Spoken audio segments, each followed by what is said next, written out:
কোন কালারটা নেবে বলো? ইয়েলোটা নেবে। সৌমির একটাই টেনশন ছিল যে এখানে এসে বাজেটের মধ্যে জিনিসটা পাবে কিনা। Good morning SS family, welcome back to the channel. ঠান্ডাটা কিন্তু বেশ ভালো পড়েছে। কালকে রাত্রিবেলা যেন তো চাপা মুড়ি দিয়েও মনে হচ্ছে কি এত ঠান্ডা লাগছে কেন, দেখি তো টেম্পারেচারটা, দেখলাম 13। না, ঠান্ডা পড়েছে। আর এই ঠান্ডা পড়ার সাথে সাথেই মনে হয় কোথাও একটু ঘুরতে যাই, বাট এবছর আমাদের আর পসিবলই নয়, কারণ এবছরের ফার্স্টের দিকেই আমরা গেছিলাম একটা বড় সড়ো ট্রিপে, সেটা হচ্ছে রাজস্থান। তাই বড় ট্রিপ তো পসিবল নয়, বাট ছোটোখাটো কোথাও যাওয়ার প্ল্যান হচ্ছে। বাট সৌরভ বলছে এক্ষুনি আমার পসিবল নয়, কারণ সৌরভের অফিসে খুবই প্রেশার। লাস্ট উইকে অফিসে যেতে হয়নি, বাট সকাল থেকে রাত অবধি ল্যাপটপে মুখ গুজে পড়ে থাকতে হয়েছে। তাই বলছি উইকেন্ডটা এসেছে যেন একটুখানি হাঁপ ছেড়ে বাঁচলাম। তো যাই হোক, আমাদের এখানে ভালোই ঠান্ডা। তোমাদের পিকনিকের কি প্ল্যান আমাকে জানিও, কে কোথায় ঘুরতে যাচ্ছ সেটাও জানিও, কারণ আমি দেখছি ফেসবুক খুললেই কেউ না কেউ কোথাও না কোথাও ঘুরতে যাচ্ছি। তো তোমাদের কি প্ল্যান হয়েছে জানিও আমাকে।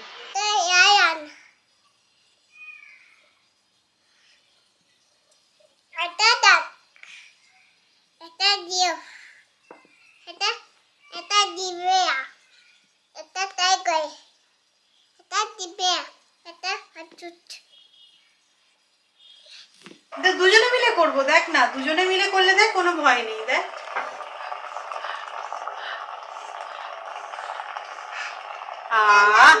আমি করছি, দেখ দেখি দুজনে মিলে একসাথে একসাথে একসাথে। কেন না না কেন? ছোটবেলায় তোজো কিন্তু খুব সুন্দর ভেপার নিত, এখন খালি বলছে সবেতেই প্রবলেম, ভয় পাচ্ছে। হ্যাঁ ভেপার নিতে হবে তো, শিমরু বেরোচ্ছে। চলো চলো চলো চলো চলো। আচ্ছা দুজনে মিলে করছি তো, মাম্মার সাথে তো তোজো করবে। আচ্ছা দেখি আমি করি। হচ্ছে না, চিড়ে ভিজছে না। এবছর দেখছি সবকিছুতেই প্রবলেম হয়ে যাচ্ছে, ছেলের একটু বেশি মতামত এসে গেছে, তাই না? কেন না না কেন গো, কি হয়েছে, অসুবিধা কি হচ্ছে? ভয় পাওয়ার মতো কিচ্ছু হয়নি, মাম্মা আছে যেখানে, ভয়ের কি আছে? কিন্তু মাম্মার কাছে আছো, বলো এসো। আমাদের জন্য এই উইকেন্ডটা আরো বেশি স্পেশাল ছিল। কালকে একদম দুবেলা জমিয়ে আর্সেলানের বিরিয়ানি খাওয়া হয়েছে। 2 plate special mutton biryani order করেছিলাম, ডিরেক্টলি কলকাতা থেকে এসেছিল। আগের দিনই তোমাদেরকে বলছিলাম যে বেঙ্গলিজ ইন পুনেদের একটা হিউম্যাঙ্গাস এফার্ট, মানে খুব ভালো ওরা অর্গানাইজ করেছিল। সকাল 6:30টার সময় আমি বেরিয়েছিলাম বিরিয়ানি আনতে আমার পিক আপ পয়েন্ট থেকে। আজকে আমাদের বাড়িতে যে ব্রেকফাস্টটা হয়েছে সেটা খুবই আনইউজুয়াল। তোমাদের মনে থাকবে কিনা জানি না, আমার নিজেরই মনে নেই যে এরকম ব্রেকফাস্ট লাস্ট কবে হয়েছিল আমার বাড়িতে। রুটি, আলু ভাজা আর শসা। ব্রেকফাস্টে রুটি খেতে মোটেও ভালো লাগে না, বাট আটাটা না ফ্রিজে মাখা ছিল। কালকে তো দুবেলাই কিছু রান্না করতে হয়নি, তো সেই জন্য ভাবলাম যে আজকে একটু রুটি করে নিই। রুটিটা যদিও আমি বানিয়েছি, তারপরে একটু তেল দিয়ে নেড়ে চেড়ে নিয়েছি। তা না হলে ঠিক ওই ব্রেকফাস্টে শুধু রুটি আলু ভাজা, তার থেকে একটুখানি তেলে ভেজে নিলে ভালো লাগবে। তার সাথে শসা আছে। চলো খেয়ে নেওয়া যাক।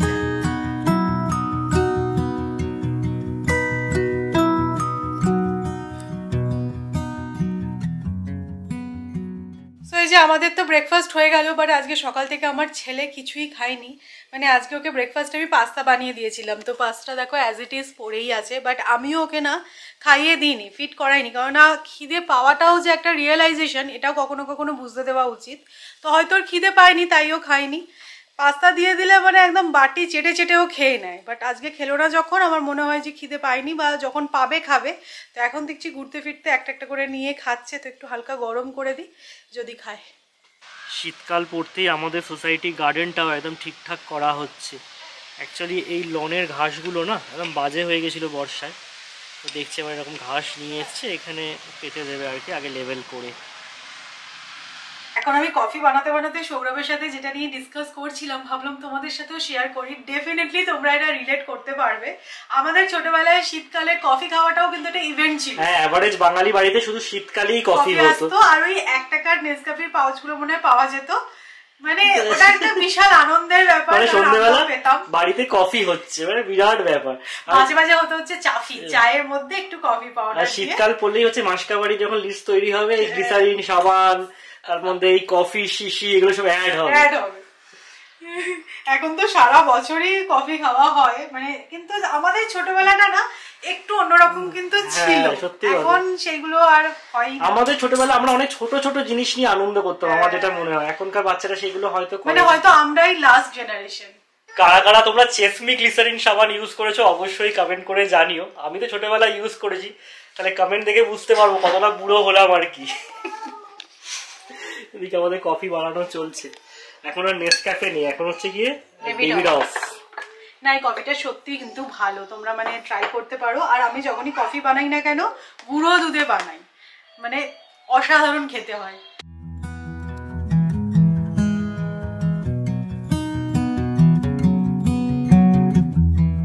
এখন বেজেছে 11টা, আমি দেখো রেডি হয়ে নিয়েছি, বেরোচ্ছি।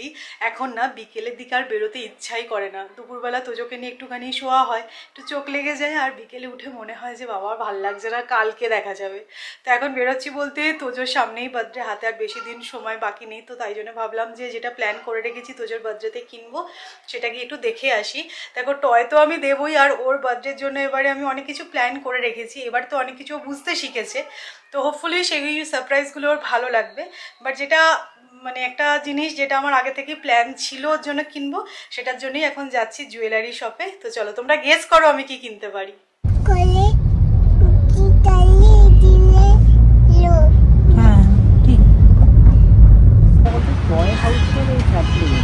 স্যাপলিংটাতেও যেতে পারো। টয় হাউসটা আমার মনে হচ্ছে।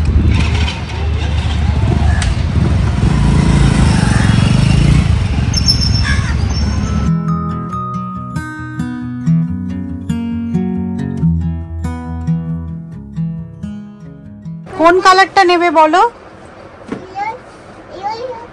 ইয়েলোটা নেবে পাক্কা? এতক্ষণ তো ব্লুটা বলছিলে।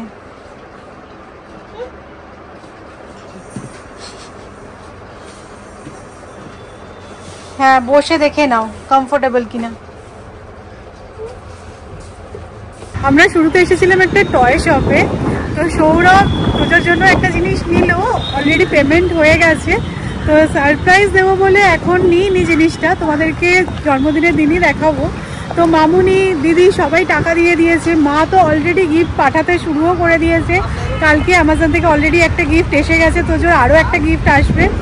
তো যাই হোক আমি ভাবলাম যে এবারে যেহেতু তোজো বড় হয়ে গেছে ওর জন্য না টয় কিনলেই বেটার, মানে জামা কাপড় তো আছে, একটা দুটো জামা কাপড় হবেও জন্মদিন স্পেশাল, কিন্তু টয়টাও খুব বেশি এনজয় করছে, যেটা হয় আর কি, বুঝতে শিখেছে যেহেতু। তো মামুনির ধরুন দিদির ধরুন টয়ই নেওয়া হবে। তোমরা এই দোকানটায় আসলাম ফার্স্ট টাইম, এত ভালো কালেকশন, এরপরে আবার আসা যাবে, একটুখানি হ্যামলিজেও যাব, সেগুলো পরে দেখছি। এখন যাচ্ছি আমরা হচ্ছে জুয়েলারি শপে, তো সেখান থেকে আমার জিনিসটা এবার কিনি। আর এই যে এইটা অলরেডি নেওয়া হয়েছে, এটা তোজোর ভীষণ পছন্দ হয়েছে। এটা ফোন তোজোর এটা পছন্দ হয়েছিল তাই এটা কিনে দেওয়া হয়েছে। হ্যাঁ পছন্দ হয়েছে তোমার? পাপাকে থ্যাংক ইউ বলেছো?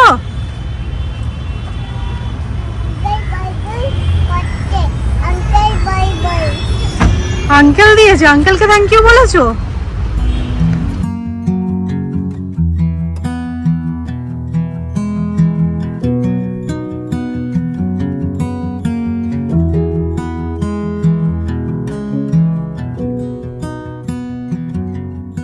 সৌমির একটাই টেনশন ছিল যে এখানে এসে বাজেটের মধ্যে জিনিসটা পাবে কিনা, মানে সত্যি কথা বলতে এখন জুয়েলারি স্টোরে আসলে বাজেট ভুলে যেতে হয়। কিন্তু পছন্দ হয়েছে বলো? খুব পছন্দ হয়েছে জিনিসটা হয়েছে। আর আমি না অনেক দিন থেকে এটা প্ল্যান করছিলাম যে আমি তোদের জন্য এটা নেব। অন্নপ্রাশনের সময় হয়নি, ভেবেছিলাম জন্মদিনে নেবো ফার্স্ট বার্থডেতে, তখনও হয়নি। আমি না এবারে আর বাজেট মারো বলি, নিবো যখন ভেবেছি নিয়েই। না অন্নপ্রাশনের সময় আমরা দাম তো কমবে না, আরো বাড়বে। অন্নপ্রাশনের সময় আমরা পুরো সিলভারের সেট নিয়েছিলাম তোদের জন্যই, তখন রূপোর কিলো ছিল হচ্ছে 76 না 77,000 রুপিস পার কিলোগ্রাম। আজকে রেটে দাঁড়িয়ে সেটা হচ্ছে 1,69,000 টাকা পার কিলোগ্রাম, মানে 1 লাখ টাকা বেড়ে গেছে। মানে আরো মানে যা আমরা কিনলাম তার হাফ প্রাইসে পেয়ে যেতাম 1-1.5 বছর আগে কিনলে। তাই জন্য ভাবলাম এখনই কিনে নিই, আবার যদি ভাবি যে পরে নেবো আরো হয়তো 1 লাখ টাকা বেড়ে যাবে। তো পছন্দসই হয়েছে এটাই জানি।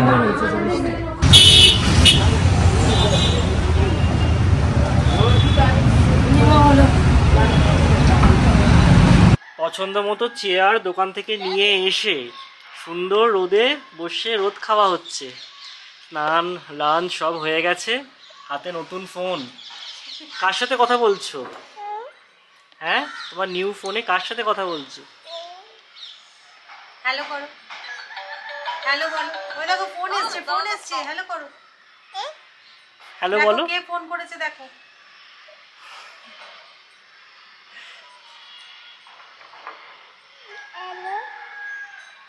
এত আস্তে হ্যালো বললে শুনতে পাবে না কেউ। কি করে বলো হ্যালো, শুনতে পাচ্ছো? হ্যালো,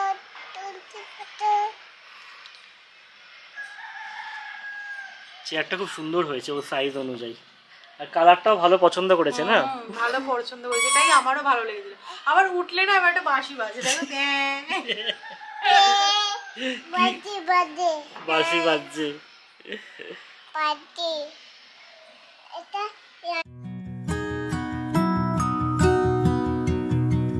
বাড়ি ফিরে আগে তোজোকে খাওয়ালাম, এখন অবধি আমাদের লাঞ্চ হয়নি। তোজোর অ্যাকচুয়ালি ঠান্ডা লেগেছে, মানে নাক দিয়ে ঠ্যাং গড়াচ্ছে, তো সেই জন্য হতে পারে হয়তো মুখের রুচিটা নেই। এরকম করতে নেই বাবা, এরকম সবাই দেখতে পাচ্ছে কি বলতো, তোর নাক দিয়ে যেটা গড়াচ্ছে।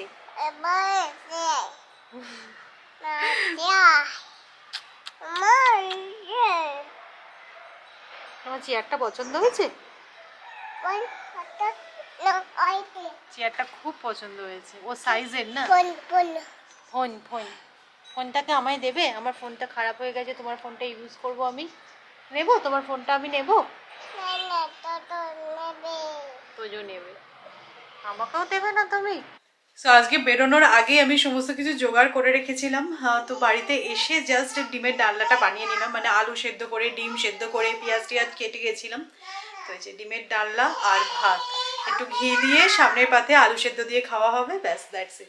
এই গাছটা যে দেখছো এটা কিন্তু বহু দিনের, এটাতে খুব বেশি জলও লাগে না। ইনিশিয়ালি আমি ভেবেছিলাম আমার এই গাছটা থেকে হয়তো ফুল হচ্ছে, কোনোদিনও তো ফুল হয় না, আমি একটু অবাকই হয়েছিলাম। তারপরে বুঝলাম না, ফুল নয়, ডগা থেকে দেখো নতুন নতুন সব পাতা বেরোচ্ছে, কি দারুণ লাগছে। তোমাদের বলছিলাম না যে তোজোর বেশ ঠান্ডা লেগেছে, নাক দিয়ে কাঁচা জল বেরোচ্ছে। তো আমি যে রেমেডিটা করি সেটা হচ্ছে, দেখো এই টাইপের যে ডিফিউজারগুলো আছে, তো ওপরে আমি কর্পূর আর জোয়ান নিয়ে নিয়েছি, আর নিচে একটা মোমবাতি নিয়েছি। তো এই টি লাইট ক্যান্ডেলগুলো, তো এটা জ্বালিয়ে দেবো, এখনও শোবে, ওই রুমে রেখে দেবো। এটা না খুব কাজে দেয়, বাচ্চারা তো খুব বেশি কিছু ইনহেল করতে পারে না, সকালবেলা তো তাও আমি পেপারটা নেওয়ানোর চেষ্টা করলাম, এখন না অনেক মতামত হয়ে গেছে, তো ওটা তো নিল না। এইটাই দেখেছি খুব লাভ হয়। তো এখন তো সিজন চেঞ্জের সময়, তোমরা কিন্তু এই টেকনিকটা অ্যাপ্লাই করতে পারো।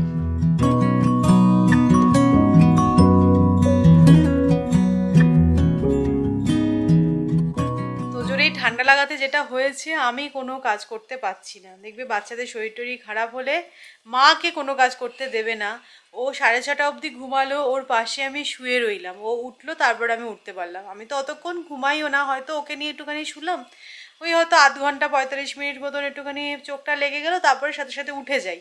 কিন্তু আজকে উঠলেই বুঝতে পারছে আর কেঁদে উঠছে। এমনি তো নাকটা বন্ধ হয়ে গেছে, যেহেতু একটু প্রবলেম হচ্ছে আমার, মানে তো এমনি বালিশ ইউজ করে না, আমার হাতের মধ্যে মাথাটা দিয়ে শুয়ে আছে।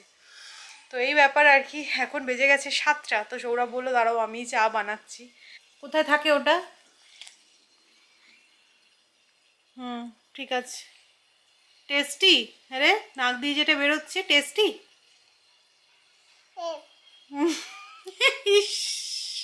বলছে হ্যাঁ। তোমার রুমালটা কোথায়, নিয়ে এসো, নাকটা মুছতে হবে।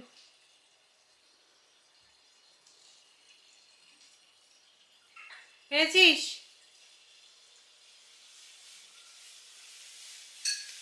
দাও।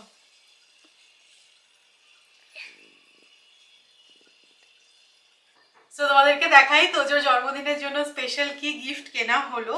তো আমি তো জানতাম যে এবারে তোজোর জন্মদিনে কলকাতায় কোনো অবস্থাতেই থাকা যাবে না, কারণ লাস্ট ইয়ার খুব ভেবে চিনতে যে পুজোয় যাব না, তোজোর ফার্স্ট বার্থডে সবার সাথে সেলিব্রেট করব, সেই বুঝে আর কি প্ল্যান করেছিলাম। বাট এই বছর তো তোমরা দেখলেই লাস্ট 3 মাস আমরা কলকাতা থেকে, না এবারও আমাদের প্ল্যান ছিল যে যদি বাই চান্স করা যায়, বাট আমরা কারণে ভেবেছিলাম যে পুজোয় যাব না, তারপরে এই ওই জন্য জুন মাসে গেছিলাম আমরা, জুন মাসে ঘুরে আসি, তারপরে আবার তোজোর বার্থডের সময় যাব।